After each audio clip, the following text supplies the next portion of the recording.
नवरी मिळे हिटलरला. या मालिकेच्या आजच्या भागामध्ये आपण पाहणार आहोत लीला यश आणि रेवती यांच्या लग्नांच्या विधीची तयारी करत आहे. पण आता इकडे दुर्गा, लक्ष्मी आणि सरस्वती मात्र त्या घरातून बॅगा उचलून बाहेर चाललेल्या आहेत. कारण एजने त्यांना तशी शिक्षा सुनावलेली आहे.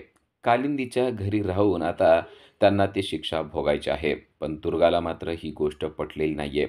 हे सगळं झालंय ते फक्त लीलामुळं झालंय असा तिचा आरोप आहे आणि ती आता लीलाच्या समोर येऊन थांबते आणि म्हणते, "आता झालं का तुझ्या मनासारखं? आता आम्ही चाललेलो आहे या घरातून, पण हे घर माझं आहे ही गोष्ट लक्षात ठेव. तू आज तुझ्या बहिणीला देखील या घरामध्ये घुसवलं, तुझ्या मनासारखंच तू केलं आणि तुझ्या बहिणीला नुसतं तू घुसवलं नाहीस, तर आम्हाला या घरातून बाहेर काढलेलं आहेस, ही गोष्ट मी कधीसुद्धा विसरणार नाही." अशा पद्धतीनं दुर्गा तिला बोलत आहे. पण आता लीला देखील चिडते आणि त्यांना म्हणते, "ही सगळी तुमच्याच कर्माची फळं आहेत.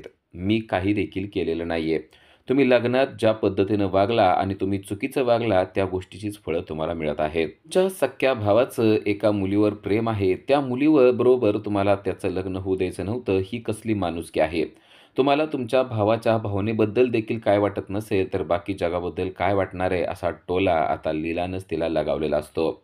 आणि लीला तिला म्हणते, की "मी एजंटना काही देखील सांगितलेलं नाहीये. एजंटनी स्वतःहून तुम्हाला ती शिक्षा दिलेली आहे, कारण तुमचं कर्म तसं आहे. आणि हे जे काय होतंय ते सगळं तुमच्या कर्माची फळं म्हणून तुम्हाला मिळतायत एवढं लक्षात ठेवा." त्यावर दुर्गा आणि सरस्वती देखील चिडलेल्या असतात आणि म्हणतात, "आम्हाला माहिती आहे हे सगळं तूच करते. आजपर्यंत तू एजंटनं स्वतःच्या बाजूने ओढून घेतलं, आजीला घेतलं आणि आता यांच्या भावाला देखील घेतलेलं आहेस. पण आम्ही हे काहीही विसरणार नाहीये लक्षात ठेव. तिकडची शिक्षा भोगून झाल्यावर पुन्हा मी या घरामध्ये येणार आहे, ही गोष्ट तू अजिबात विसरू नको." तेव्हा लीला म्हणते, की "मी तुम्हाला कसलीच शिक्षा दिलेली नाहीये आणि यामध्ये माझा काहीही संबंध नाही. आजपर्यंत जे काही झालेलं आहे त्याला तुम्ही स्वतःहून जबाबदार आहात. तुम्ही स्वतः अगोदर काहीतरी कुरापात्या करता, कारस्थानं करता आणि ती कारस्थानं उघडी पडतात आणि त्यामुळंच तुम्हाला त्रास होतो. आजपर्यंत मी तुमच्यावर कसलीही कुरघोडी केलेली नाहीये किंवा तुम्हाला कसलाही त्रास मी स्वतःहून दिलेला नाहीये. पण जर का आता तुम्ही मला त्रास द्यायचं ठरवलं असेल, तर मी देखील काय करू शकते हे तुम्हाला माहीत नाही." असं देखील लीलाने आता त्यांना टोला लगावलाय. तेवढ्यात एजे आलेला असतो आणि आता दुर्गाला स्वतःचं तोंड बंद ठेवण्याशिवाय पर्याय नसतो. एजे विचारतो, "काय झालं?" तेव्हा दुर्गा काय नाही म्हणते आणि स्वतःची बॅग उचलून ती आता निघून गेलेली आहे. आजीला मात्र रेवती आणि यश यांच्या लग्नामध्ये झालेल्या सर्व प्रकारामुळे वाईट वाटत आहे. त्या म्हणतायत, "रेवतीचा आजचा आपल्या घरातला पहिलाच दिवस आहे, त्यामुळं आपण तिची व्यवस्थित मनधरणी करणं गरजेचं आहे. तिला किती वाईट वाटलं असेल लग्नात झालेल्या या सगळ्या प्रकारामुळे. त्यामुळं आता लग्नाचे विधी तरी आपल्याला अतिशय उत्तमरित्या पार पाडणं गरजेचं आहे." असं त्या लीलाला म्हणत असतात. तेव्हा लीला म्हणते, "मी त्याची तयारी केलेली आहे." तेवढ्यात यश आणि रेवती येतात. लीला त्यांना सांगते, की "आज तुमचा लग्नातला पहिला विधी आहे. ही अंगठी आहे.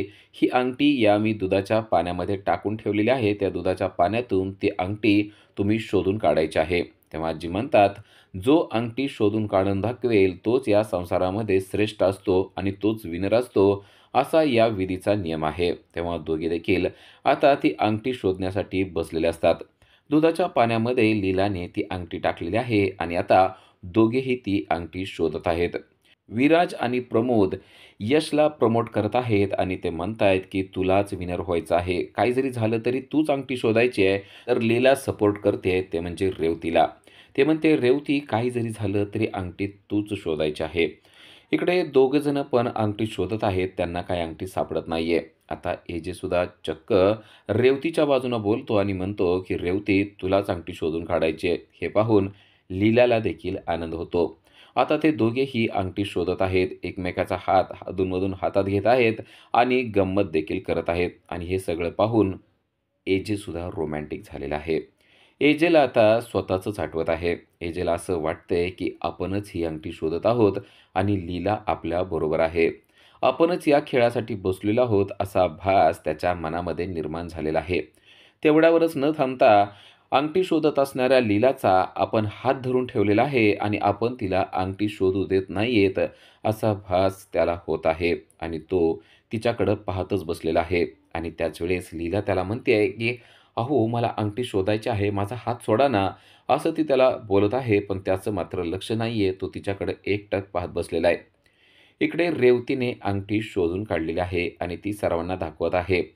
लीलाने सांगितल्याप्रमाणे आणि एजेने सांगितल्याप्रमाणे रेवतीच जिंकलेली आहे. तेव्हा आजी रेवतीलाच विनर घोषित करतात आणि म्हणतात, संसारामध्ये तुझीच सरशी असणार आहे.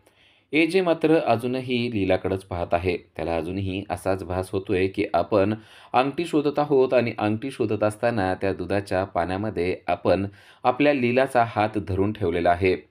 पण खरं तर त्याने खरोखरच हात धरून ठेवलेला आहे आणि लीला त्याच्याकडे पाहत बसली. लीला त्याला म्हणते, "एजे काय झालंय? माझा हात सोडा ना." पण एजेचं मात्र कसलंच लक्ष नाहीये. आजीने देखील आता ती गोष्ट पाहिलेली आहे. एजेने असा हात का धरला असेल बरं? असा प्रश्न सर्वांना पडलेला आहे. तेवढ्यात एजे शुद्धीवर येतो आणि त्याला कळतं, की आपण नाही तेच करून बसलोय आणि सर्वांचं लक्ष फक्त आपल्याकडे आहे. इकडे दुर्गा, सरस्वती आणि लक्ष्मी आता कालिंदीच्या घरी गेलेल्या आहेत. त्या बॅगा उचलून आणत असतात. कालिंदीचा नवरा त्या बॅगा आतमध्ये घेण्यासाठी पुढं सरकतो, तेव्हा कालिंदी म्हणते, "अहो, आता त्यांनी इतक्या लांबून बॅगा आणलेत ना, मग त्यांनाच आतमध्ये ठेवू द्या ना." कालिंदीने आता त्यांचा पुरता बदला घ्यायचं ठरवलं आहे. ते पण अगदी गोड आणि साध्या-सुध्या शब्दांमध्ये. तेव्हा बॅगासुद्धा त्यांना आतमध्ये घ्यायला लावलेल्या आहेत. हे सगळं दुर्गाला खूप खटकतंय. दुर्गा म्हणते, "असं स्वागत करणार आहात का तुम्ही आमचं?" तेव्हा कालिंदी म्हणते, "अहो, तुमचं स्वागत तर अगदी जंगी करणार आहे. या, या. बॅगा घेऊन आतमध्ये या." जेव्हा त्या सगळ्याजणी बॅगा घेऊन आतमध्ये येतात, तेव्हा त्यांना दिसतं, की घरामध्ये तर बसायला देखील जागा नाहीये. सोफ्यावर इकडं-तिकडं सगळीकडं काही-काही वस्तू ठेवलेल्या आहेत. लग्नातले आहेर ठेवलेले आहेत आणि त्यामुळे बसायला देखील जागा नाहीये. तेव्हा दुर्गा म्हणते, "आम्हाला बसायला देखील जागा नाहीये इथं." तेव्हा कालिंदी म्हणते, "आता ही जागा सकाळी होणार आहे." तेव्हा लक्ष्मी आणि दुर्गा म्हणतात, की "सकाळी म्हणजे आत्ता काय करायचंय?" तेव्हा कालिंदी सांगते, की "अहो नीट ऐका तरी. सकाळी देखील ही जागा तुम्ही स्वतःहूनच करणार आहेत. आता हे घर तुमचं पण आहे ना, तर या घरामधली सगळी कामं देखील तुमचीच आहेत एवढं लक्षात ठेवा." तेव्हा त्या म्हणतात, "मग आम्ही आज झोपायचंय कुठं ते तरी सांगा." तेव्हा कालिंदी म्हणते, "झोपायचं ना, त्याची सुद्धा उत्तम सोय मी करणार आहे." दुर्गा म्हणते, "म्हणजे?" तेव्हा कालिंदी सांगते, की "आज तुम्ही तिघींनी पण बाहेर व्हरांड्यामध्ये झोपायचं आहे." तेव्हा मात्र दुर्गाला एकदम शॉकच बसतो. कालिंदी म्हणते, "अहो घाबरण्यासारखं काही नाहीये. आमच्या व्हरांड्यामध्ये छान झोप लागते. टिपूर चांदणा आहे, गार हवा आहे. तुम्हाला ना तुमच्या घरची आठवण देखील येणार नाही." असं डायरेक्ट तिने त्यांना सांगितलेलं आहे.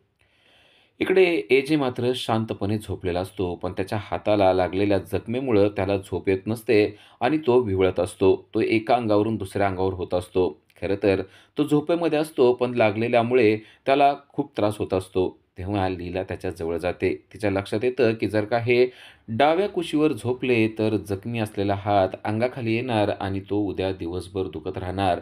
म्हणून ती त्याच्या बाजूने येते आणि डाव्या बाजूनं तिने उशा लावलेल्या आहेत. आणि म्हणते, की आता यांचा हात इकडे येणार नाही. पण तेवढ्यात तिला असं जाणवतं, की जर का आपण जाऊन दुसरीकडे झोपलो, तर कदाचित त्यांचा हात पुन्हा एकदा डाव्या कुशीखाली येऊ शकतो. इकडे दुर्गा, लक्ष्मी आणि सरस्वती यांना कालिंदीने चक्क व्हरांड्यात म्हणजे घराच्या बाहेर झोपवलं आहे. त्यांना खूप मच्छर देखील चावत आहेत आणि जी मच्छर मारण्याची बॅट दिली आहे, त्याचे सेल देखील संपलेले आहेत आणि त्याचं चार्जिंग देखील संपलेलं आहे. त्यामुळे आता मच्छर चावत असून सुद्धा त्यांना बाहेर झोपणं गरजेचं आहे. दुर्गाला मात्र भयानक राग आलेला आहे. या गोष्टीचा बदला घेणार असं ती म्हणत आहे. इकडे एजीच्या जवळ बसलेल्या लीलाला देखील आता झोप येत आहे. दिवसभर ती कंटाळून गेलेली आहे आणि एजेच्या खांद्यावर हात ठेवून ती बसलेली असते. पण त्याच वेळेस तिला झोप येत आहे आणि ती डोकं ठेवून झोपण्याचा प्रयत्न करते. आपण एजेच्या खांद्यावर हात ठेवून शांतपणे झोपू असं तिला वाटत असतं, पण तो हात घसरतो. तिची मान देखील घसरते आणि चक्क आता लीला एजेच्या पाठीमागं त्याला चिटकून झोपलेली आपल्याला पाहायला मिळते. एजे देखील शांतपणे झोपलेला असतो. आता एजे उठल्यानंतर नक्की काय गंमत होणार आहे ते आपल्याला उद्याच्याच भागात समजणार आहे. अशाच अपडेटसाठी आजच आमच्या चॅनलला सबस्क्राईब करा. थँक